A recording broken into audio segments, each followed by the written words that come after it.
તો જૂનાગઢ મહાનગરપાલિકાની ચૂંટણીમાં મોટો ઉલટફેર થયો હતો। જૂનાગઢમાં ગાદી વિવાદ અને ત્યારબાદ પરિવારવાદના આરોપોમાં ઘેરાયેલા ભાજપના નેતા અને જૂનાગઢના પૂર્વ ડેપ્યુટી મેયર ગિરીશ કોટેચાના પુત્રની મહાનગરપાલિકાની ચૂંટણીમાં હાર થઈ ગઈ।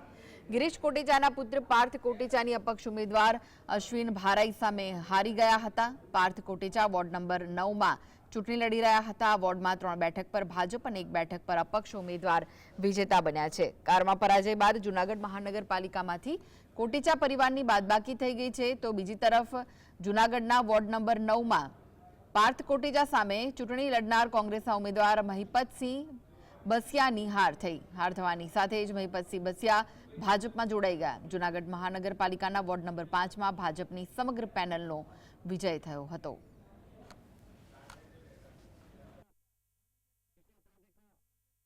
भारतीय जनता पार्टी वोर्ड नंबर 5 उम्मीदवार राणीबेन परमार, सोनलबेन पनारा, विनसभाई अदवाणी और Sanjaybhai Dhorajiya Bharatiya Janata Party 5 number panel to panel विजेता थई छे। बोलो भारत माता।